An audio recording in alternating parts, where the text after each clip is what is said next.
Hello, my friends. Welcome back. This would be part 4 in this series. Last video we left off.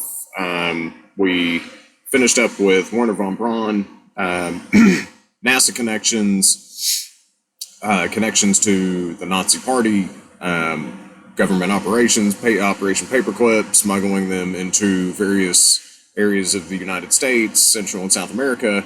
Werner von Braun's kind of outgoing exit disclosures, connections to what those things might have been in coming days based on what we're seeing already.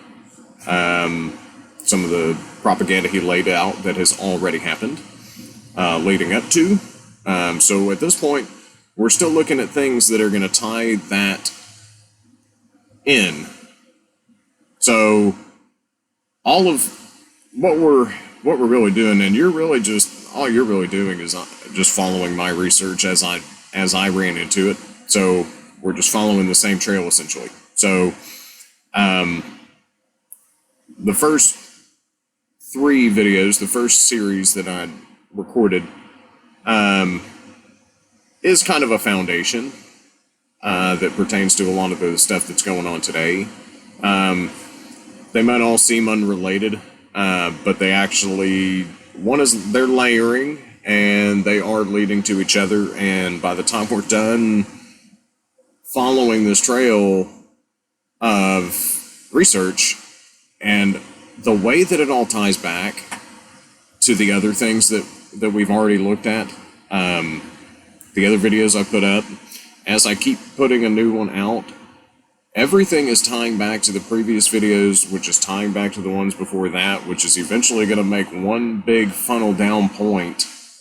It's to almost like where all of this has been pointing the whole time, and it's all gonna tie together in a bizarre way, and you're just gonna see it kind of unfold the same way I did as I went through the research myself. So, like I said, we left off with von Braun and the technology that's out in the world right now, that we have, verifiable patents, demonstrations, the whole nine. So definitely watch those first so that you can be familiar with where we're at right now.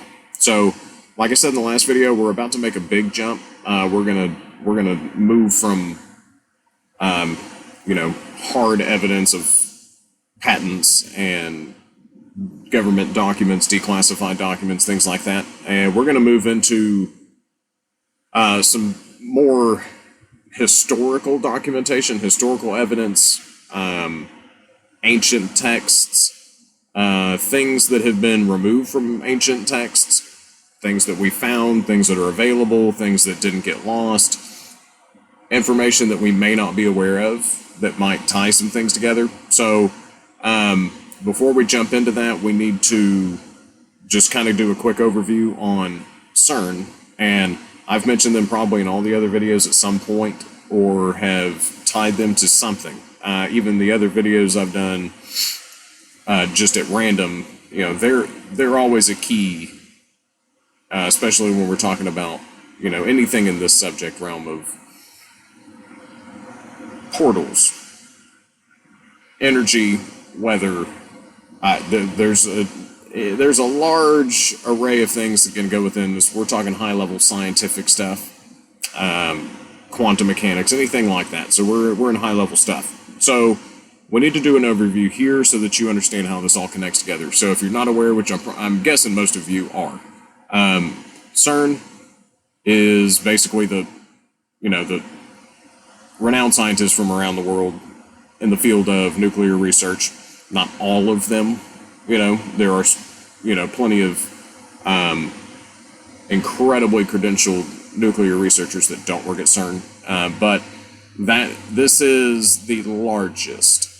And as you can see on the screen, essentially, and we talked about in the last video, they're taking the simplest particles and colliding them together at light speeds to, as you can see here, simulate events.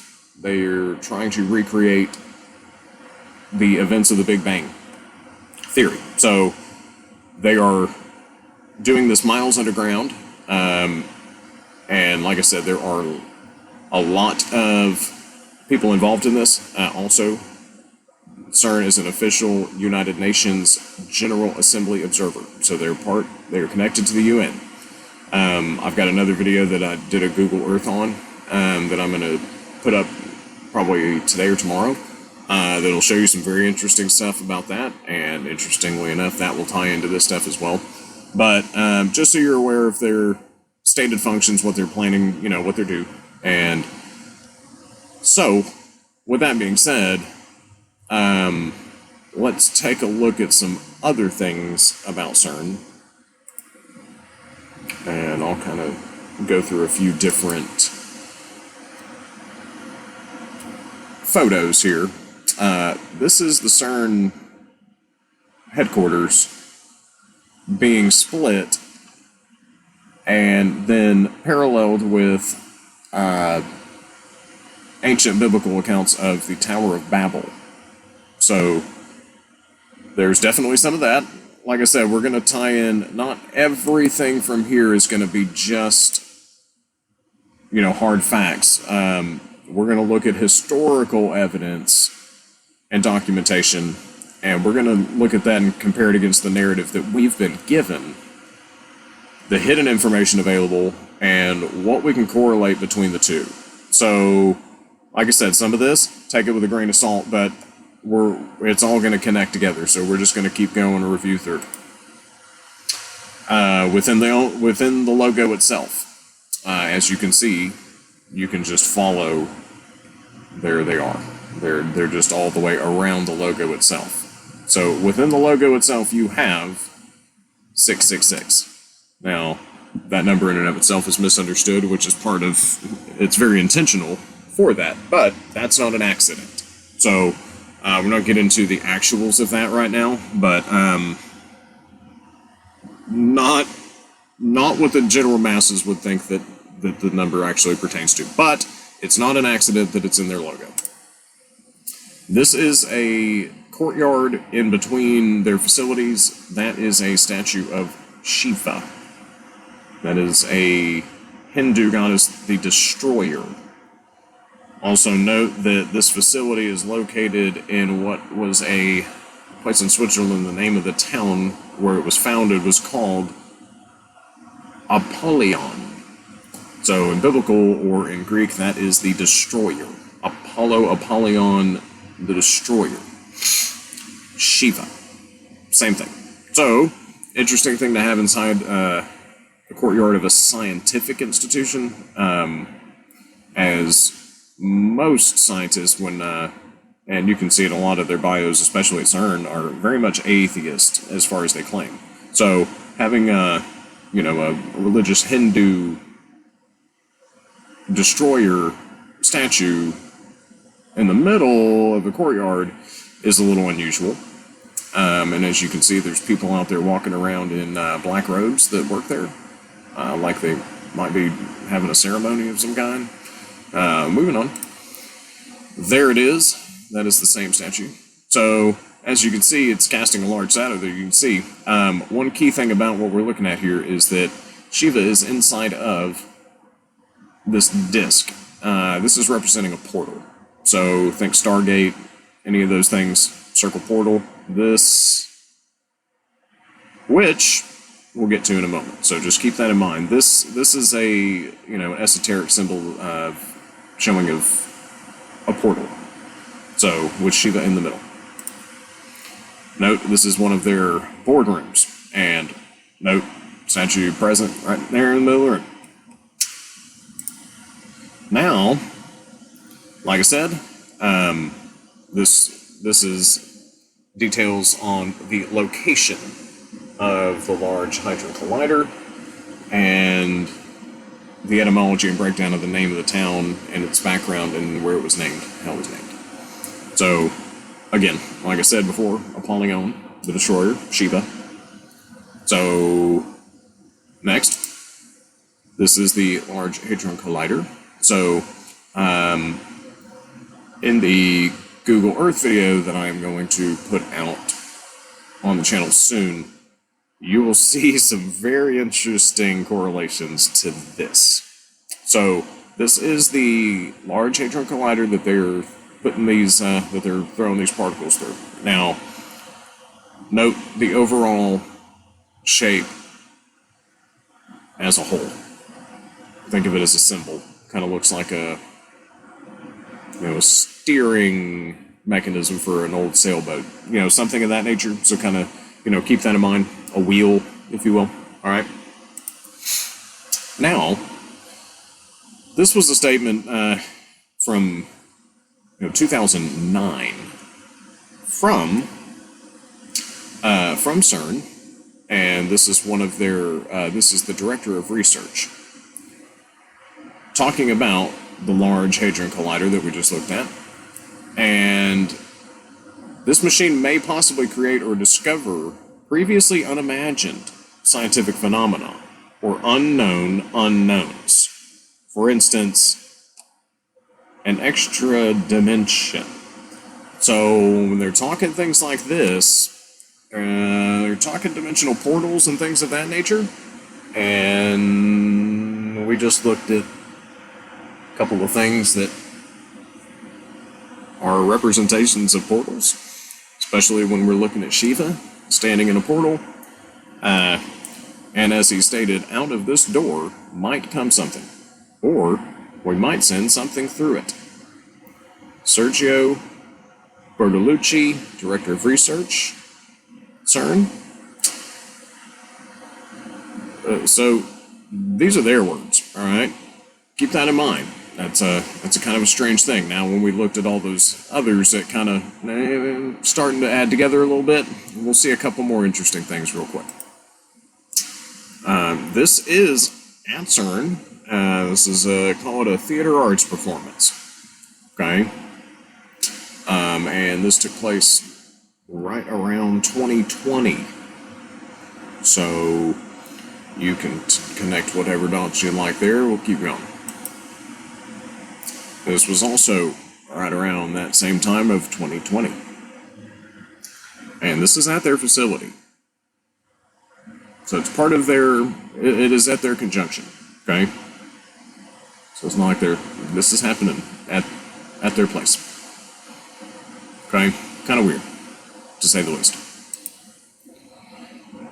Another thing from CERN here. I mean, you read the. There's plenty to think is unusual here. Okay, so with that in mind, like I said, we have some strange things going on there. All right, and that's going to be very important because we're basically talking about the people who are accessing the highest levels of technology available that we're aware of at this point in time. And what they're doing, based on the size and magnitude of these types of experiments, the effects of the potential for effects is incredible. And again, I will keep mentioning to you that they use predictive programming to show us these things. And if you're not familiar, like I said, if you're not familiar with CERN, if you've seen Angels and Demons, which was the follow-up to the Da Vinci Code, the beginning of the movie, literally at the beginning of the film, they show you where this weapon, or what is being described as a weapon, it shows you where it was created and how it got stolen or lost, which is what creates a storyline for the Vatican being under attack, and if this thing goes off, it could literally wipe miles and miles. It's a wild level of energy in potential explosion. And the beginning of that movie described it, names CERN. It's not, they're not going around it. CERN, and they're trying to create antimatter, or the God particle. Hence, trying to recreate the Big Bang Theory. So, it is the beginning of that movie and them trying to do that, and someone stealing that and having the potential to wipe out entire countries with it. So we're talking like high level magnitude of energy involved with this, and they have been used in numerous Hollywood movies regarding incredibly large disasters. Okay? So, Truth in Plain Sight, predictive programming, this is a very real company, but they are showing us a lot of things involving them in Hollywood. So, that's important to keep in mind because we're going to need to keep these different organizations and technological ideas in mind, and these ideas of portals and dimensions and things that they are talking about. Okay? So, wanted to overview that so that, like I said, from here, we're actually going to jump in a very different direction. So now we're going to go way, way, way back, and we're going to start looking at some ancient, more historical documentation. Okay? So, we're, like I said in the end of the last video, now we're going to start going, sometimes we have to go way back before too many people were able to tamper with books, text, scrolls, information that people try to provide to us. And as we know, the winners write his story. So it's their story. They're not going to tell us all of the dirty details in between and how they actually accomplished what they accomplished. So for me, and a lot of times I want to go back as far as I can and find the oldest information available so I can see if there is something there that might tie something together for us. So, like I said, from this point, we're going to look at ancient texts and old information, and we're going to see where that leads us regarding all the things we've looked at so far and where it's going. So, again, like I said, we're going to go back to the Great Flood. And regardless of biblical context or, what religious or historical, this is one of those agreed upon items that across all ancient civilizations, all different religions, including historians and archaeologists, this is not really a disputed idea. This great cataclysm of flood occurred. And everybody's accounted for it. That's, you can go across the entire world, and this is going to be present. Including texts that are older than the Bible. The Sumerian tablets, the Babylonian tablets, these all contain this great flood, and the parallels are very consistent. So, consistent enough that everybody's pretty much in agreement that this occurred. So, because from a historical documentation standpoint, the Bible has a larger collection of copies and originals in the way that they evaluate historical documentation. So, respectively to something else, the way that archaeologists, scientists are kind of deciding the legitimacy of something that is that old, because we can't actually know for sure when we're talking about stuff this old. So, they do have methods of trying to determine the authenticity of something on a scale. It is varied. But basically, coming down to how many of that particular text still remain in existence, how many originals are still in existence, how many of the oldest copies are available, and based on that, it gets kind of a grade of authenticity of the events. So, like I said, these aren't things that can be proven in fact, but we use historical documentation all the time. So, with contrast to the Bible, the next closest thing is the Iliad Odyssey by Homer. And it's number 2 in historical record because I believe there's 7 or 8 still in existence that are the same as they were in ancient times. So several copies that are that old of something like that gives it a large amount of validity.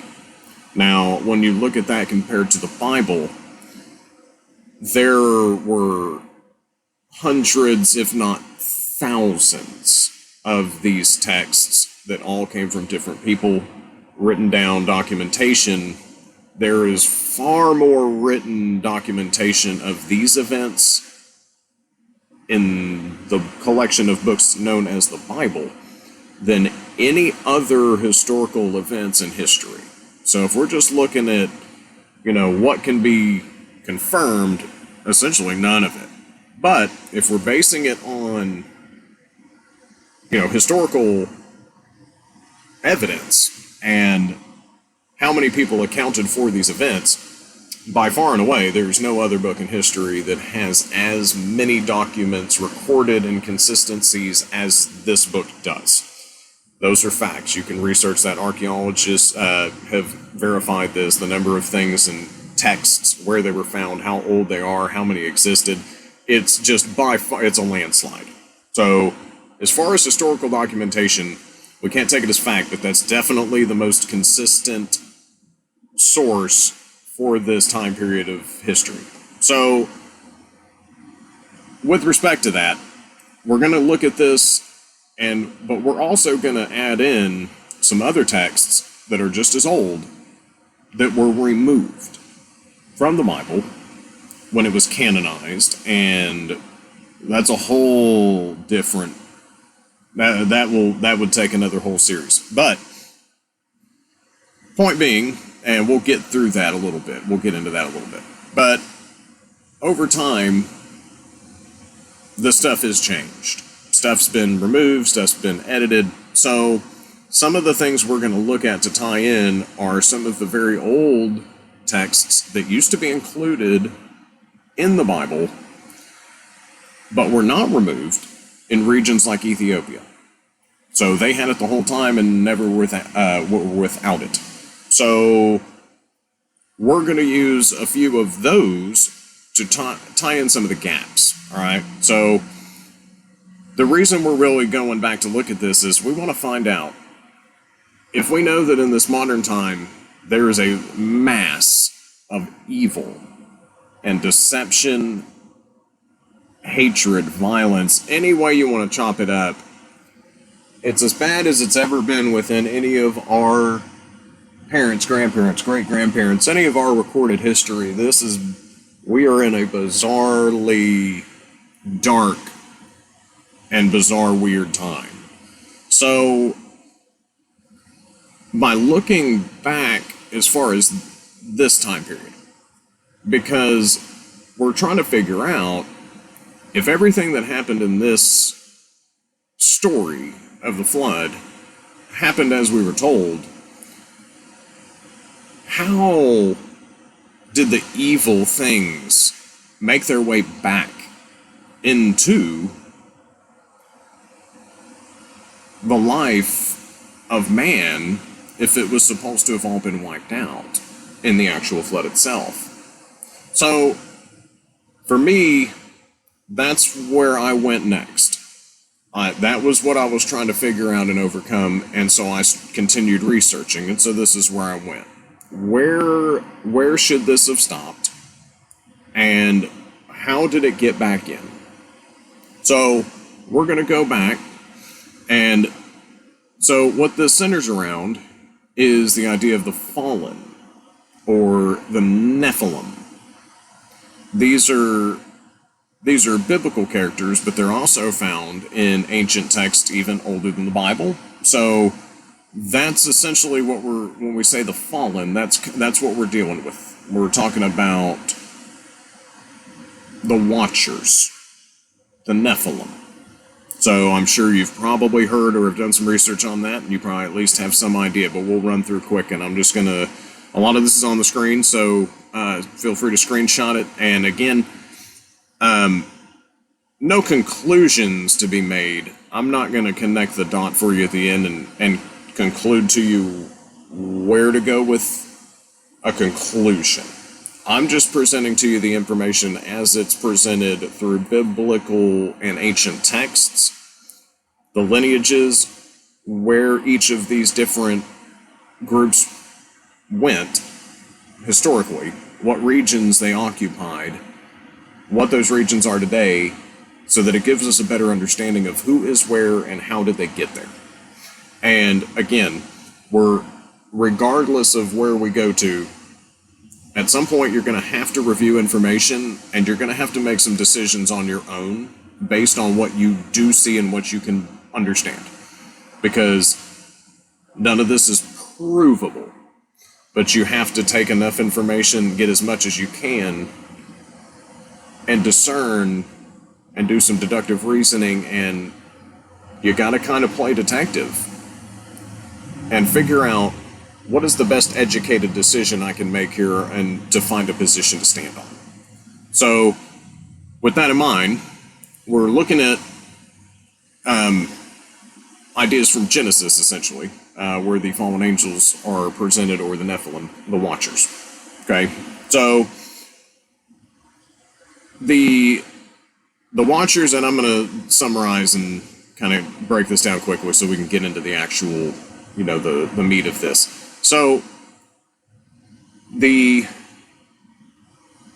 third of angels that fell from heaven after they rebelled, right? So the war in heaven.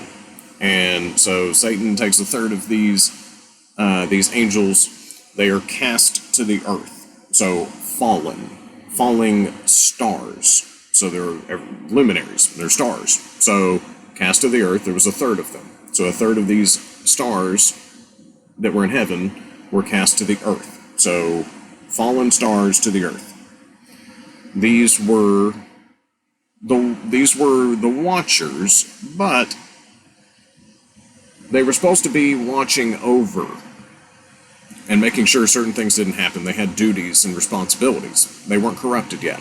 So, unfortunately, they watched long enough, and they decided amongst themselves within a group of them decided that they were going to rebel against their position and their duties, and essentially against God, and they were going to go down to the earth, and they were going to take human wives. And they did, and so when they did so, they created giants with these human women. Okay? So this is essentially the storyline leading up to the flood. So because this was not natural, this was not a natural thing to occur.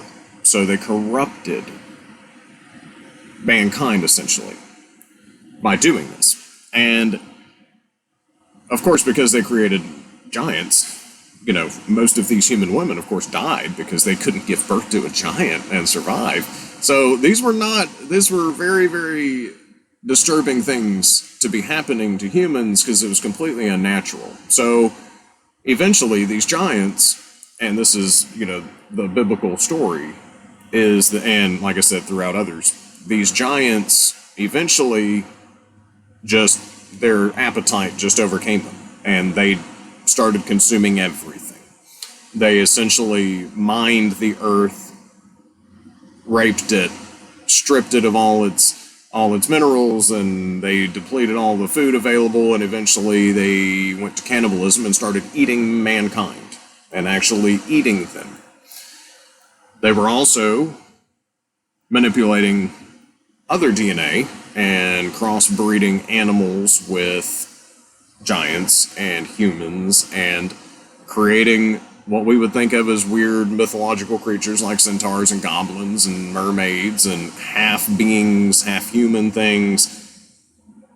And it was the wild spread nature of this that led to a necessity of a great flood to wash this horrific monstrosity of beings that were unnatural from the surface of the earth.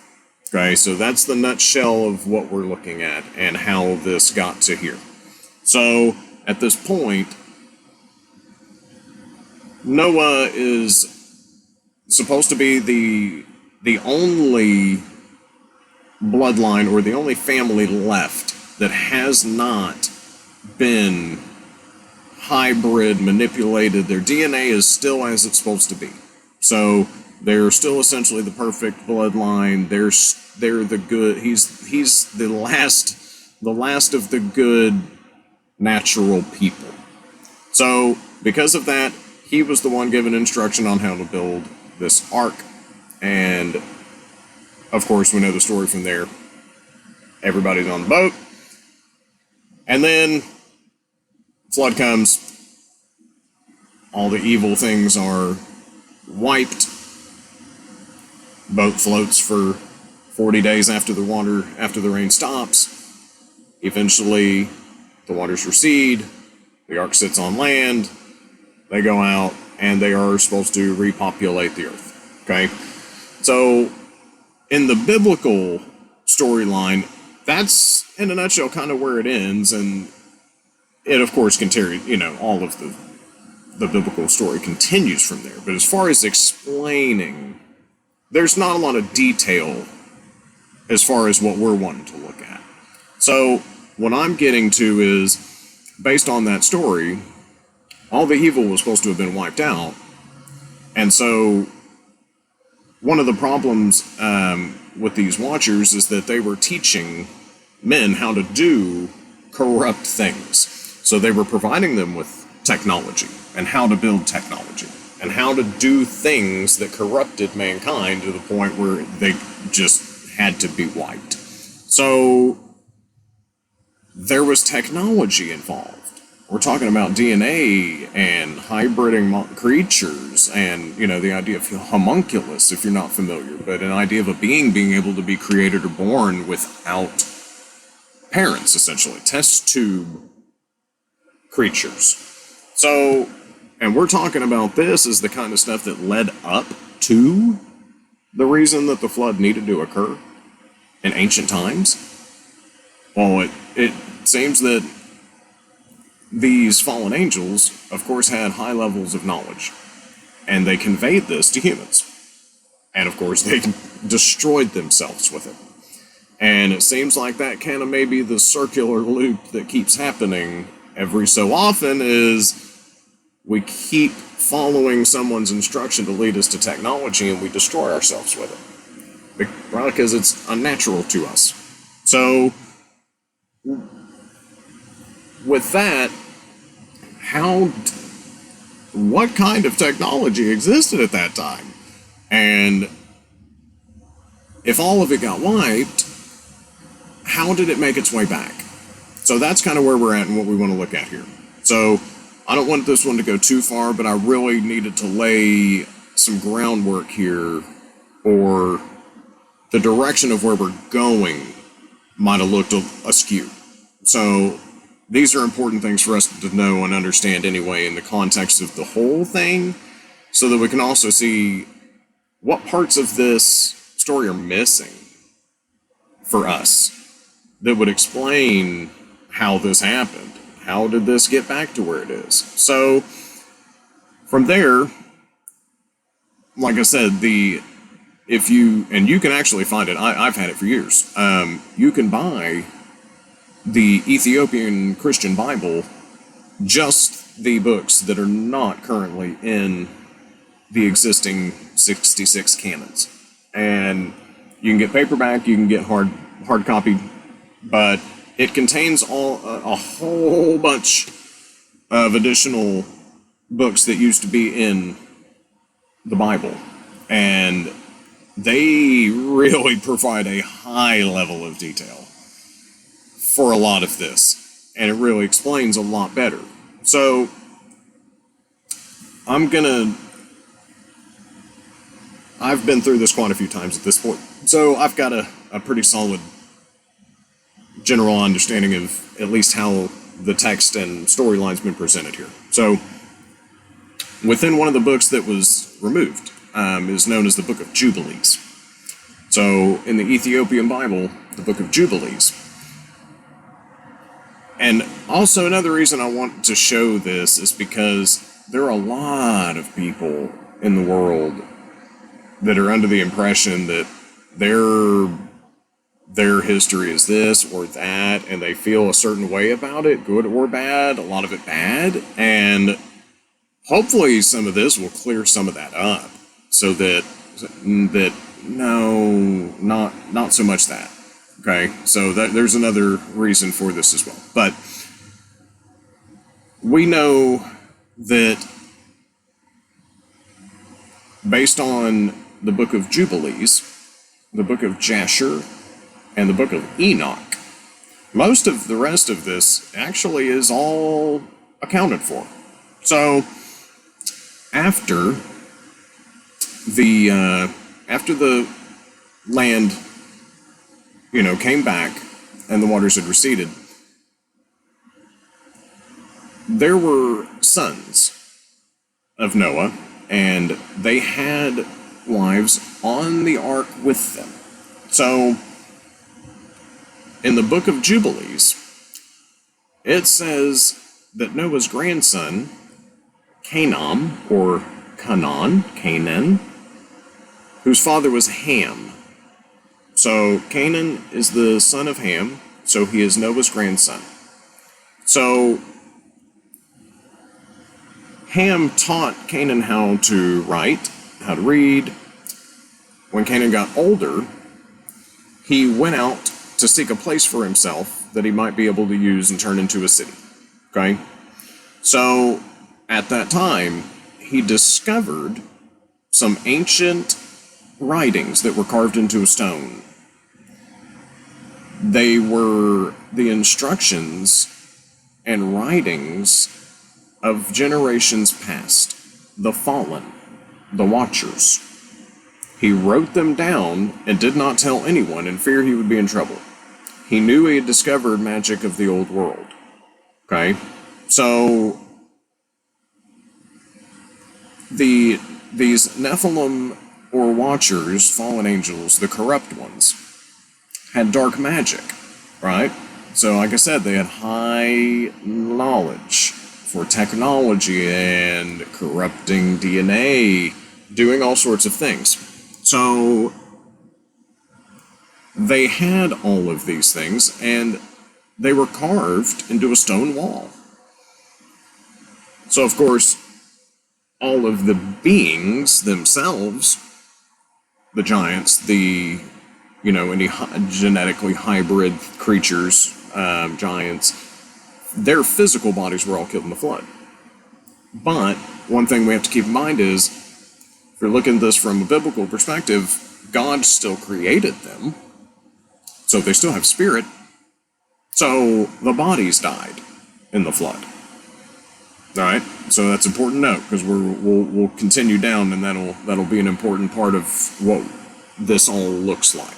Okay, so the writings carved in stone of the fallen were found by Noah's grandson after the ark came back to land. All right, so that's how the ancient evil and ancient technology of evil, dark magic, that's how it made its way back in.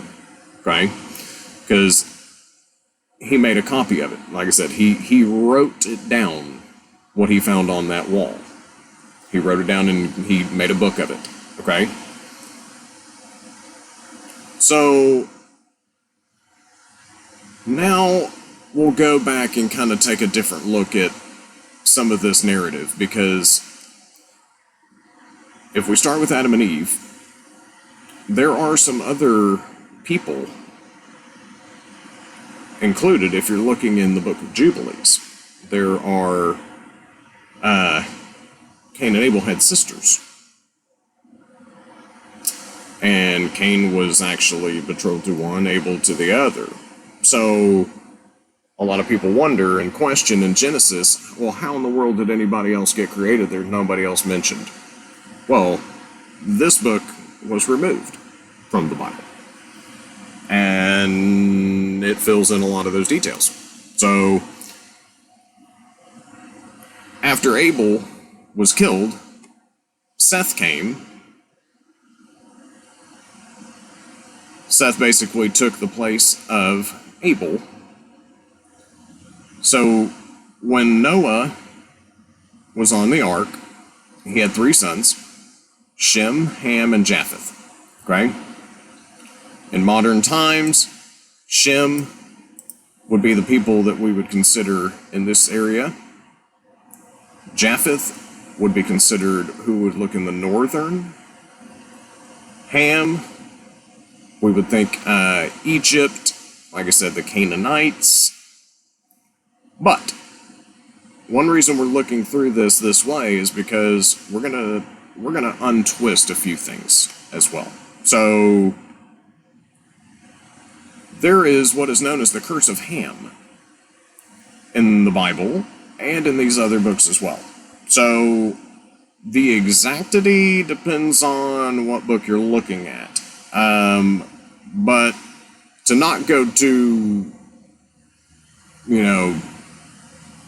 I don't want to be too explicit or get too, we'll say that Ham did a dirty deed and his brother Japheth assisted him. Now, Japheth didn't actually do it, but he helped in the process. So, depending on which ancient text you're looking at, it seems that Ham either violated his mother or his father or both. The way it's described is that Japheth assisted Ham in taking what is known as his father's coat. And this is a magic cloak, essentially, that was passed down from ancient times all the way from Nimrod. And that Japheth helped him steal Noah's cloak. Ham put it on, and so essentially he made himself appear as Noah and did something with his mom. Alright, so I'll leave it at that. Ham did a dirty deed. Japheth assisted but didn't actually participate. Okay?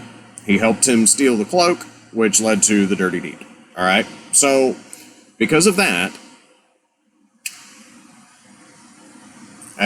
later on, all these nations, were scattered in the failure of the Tower of Babel, which is a continuation of one of the sons. But, point being, at a certain point, because of Ham's deed, Noah did not actually curse Ham.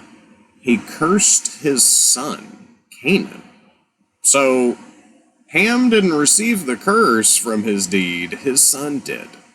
So, Canaan actually received the curse from Noah. Alright, so it wasn't actually Ham that was cursed, but Canaan. Okay? So, after Canaan was cursed, Ham left Mount Ararat and built a city for his wife on the south side of the mountain. Okay? And then after that, they received a third division of the earth for his inheritance. Everything west of the Nile River and to the south of Gadir. Okay? So, after the dirty deed has taken place and, the grandson has been cursed because of Ham, his father's doing, Noah takes the earth into thirds and gives a third to each son. Alright? So each son has gotten an inheritance. This area here was the inheritance of Ham. Okay? As you can see, this is Egypt. So, hence, Ethiopians, Egyptian, line of Ham. And that in a lot of people are under the impression that are from these regions, or historically believe that this is their lineage, that they're cursed, and that their whole history is cursed. And based on these biblical and ancient accounts, it wasn't Ham, even though he is the one that did it. Canaan received the curse. So there's definitely something to be said about that, because there's a lot of deception in this world. And a lot of people want people to believe they're people they are not, and other people want to be, the wolf that's in sheep's clothing. So, knowing who we are and where we came from is incredibly important, but trusting the mainstream historical narrative to tell us that is definitely not going to get us to a truthful finish line. So we got to go back and look through these things ourselves and see if we can find more than what they're telling us. So when this assignment of lands occurred, Ham and his other children, they actually went to their assigned region. So he went to the third he was supposed to, okay? Now, his son Canaan, however, did not go with him here. He did not. He refused. Instead, he decided he was going to go to the land that was inherited by Shem. And when he said he was going to do this, he was told, you cannot do this. You will be cursed a second time.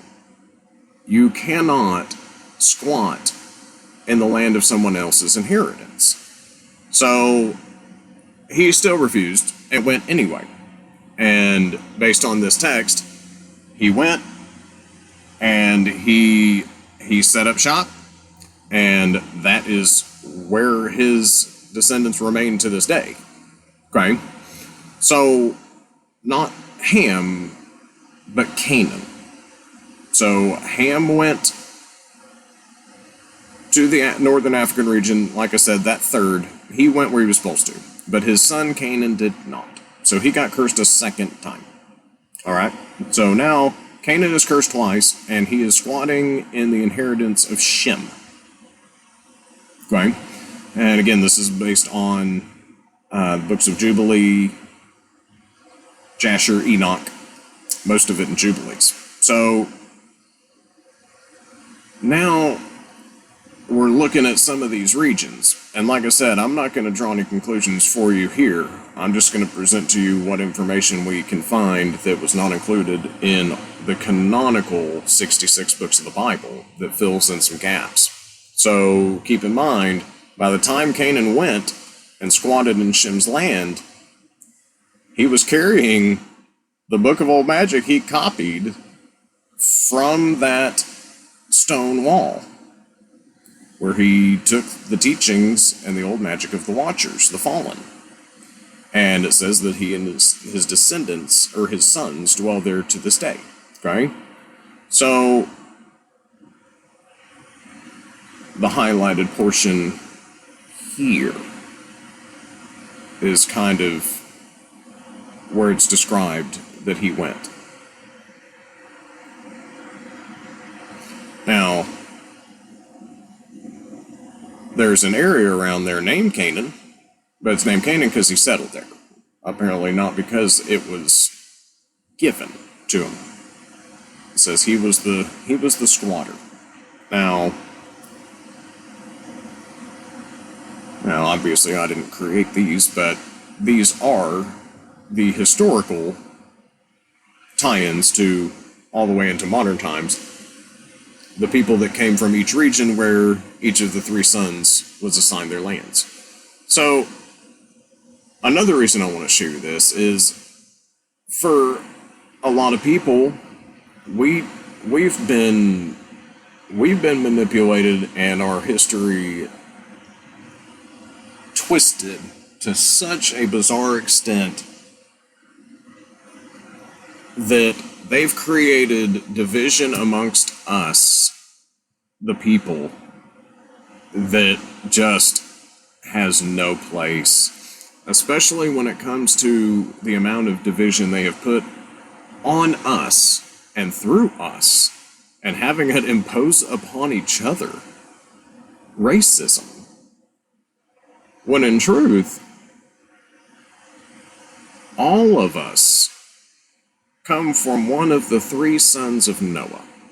So, if the ark landed on land, water receded. Three sons get off the boat with their dad. All three sons look the same. They're not different colors. They're not all. So there's a much bigger tie-in to this, I promise, and that's gonna take me a long time to put all that together, but we're gonna go there eventually. But this is the real fact here is all of us came from three brothers, and they were all the same color. They were then Ham, because of the dirty deed he did. Of the 3/3, he got the worst third. He got the most miserable third. He got the hot desert, you're gonna sweat for what you did inheritance, right? So that's where he went.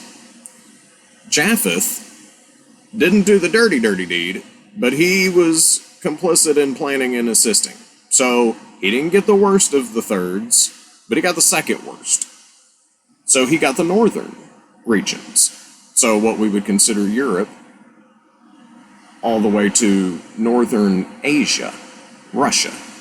So what we consider that region, that's where Japheth went. And he didn't like it because it's cold. So it wasn't as bad as being sweating in the desert, because at least you had some seasons.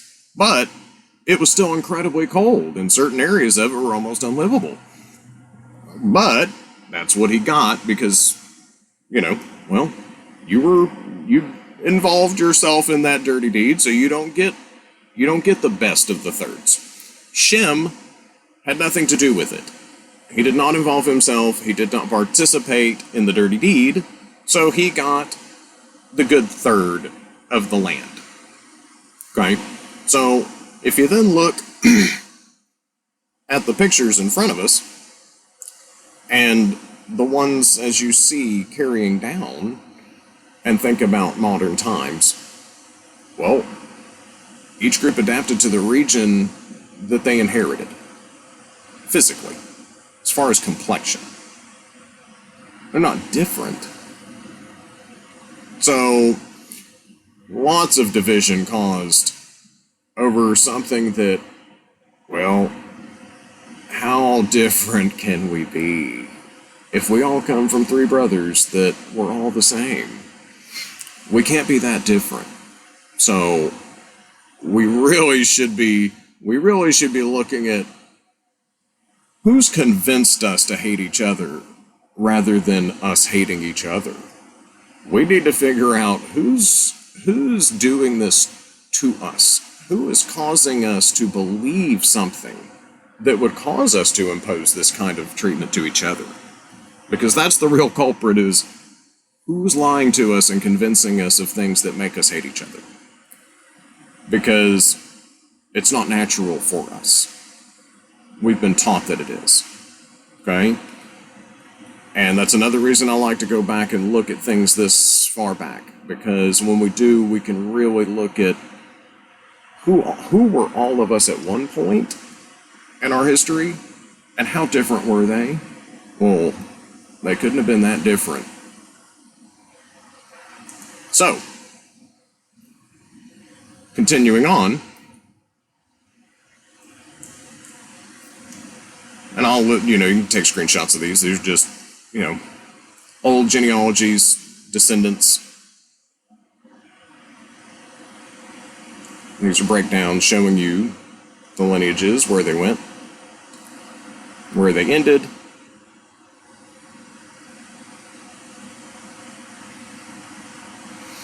And as you can see here, as the line of Shem carried down, highlighted one here is the one that branches off. It eventually leads here.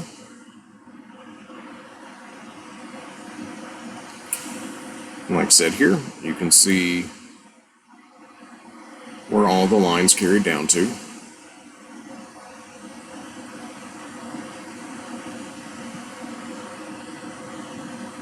So, this is stuff that a lot of us, grew up around the ideas of, but we never really looked to understand in depth more of the details of what happened and how did this get to where it is. Okay? So then you can see where all of it went down from there. Direct lines for each. Okay? Kind of showing you a little bit of the breakdown so you can kind of get a visual of where everyone ended up after the thirds were split. So once you can kind of see it from here, it makes a lot more sense. I thought that once I found this information in Jubilees, it kind of filled in all the gaps of things that I was looking for that I couldn't find, that weren't, part of, the old stories, from Sunday school type of thing. And there was a lot of gaps. And for me, that filled a whole bunch of them in. And it also showed me that, the stuff going on in that region there's a lot more to it than we realize. And there's actually explanations for it that most of us haven't seen.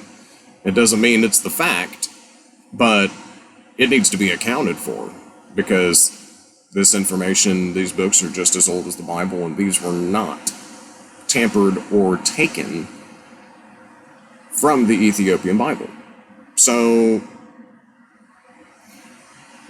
basically, in summarizing the sons of Noah and where everybody went, and the curse, and who carried that curse forward, and so on, it would appear that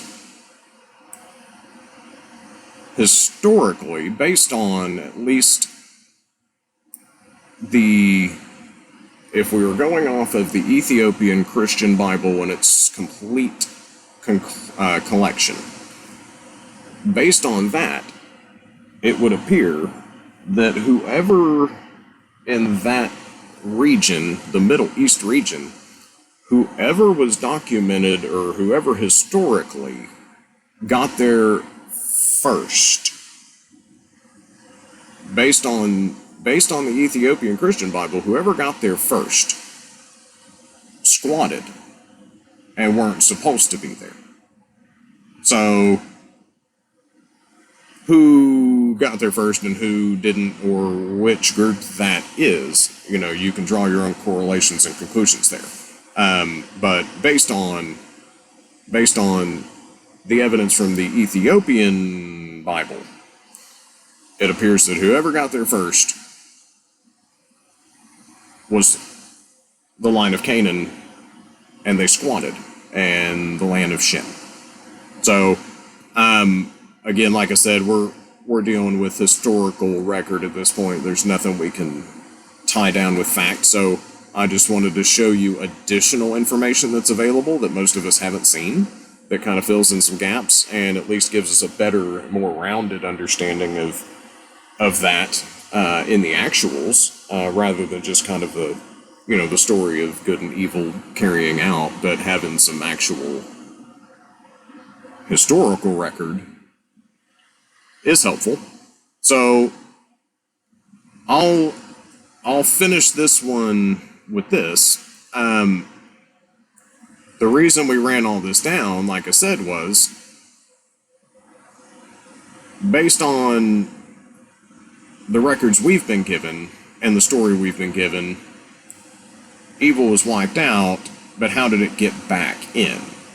And if it got back in, how did it carry forward? And, like I said, you have to decide whether or not you believe, these additional texts and, discernment, of course. But at least it provides us with some information that can tie together those gaps that we've had before. So from here, I'm gonna move us forward into some areas of history that are highly questionable in the presented narrative to us, and the evidence that we have that gives us more than reason to question it, but also gives us a whole lot of evidence of an entire different narrative that's been right in front of us the whole time, that's actually intentionally been hidden from us. And actual evidence of an intentional cover up. And on a scale that we really can't even begin to understand. And I think by just seeing some of this right here, we can tell that by just taking a small couple of details out of something, you can really change the understanding of it. So I will wrap it from there, and I will jump back in with you soon. Peace and love, my friends.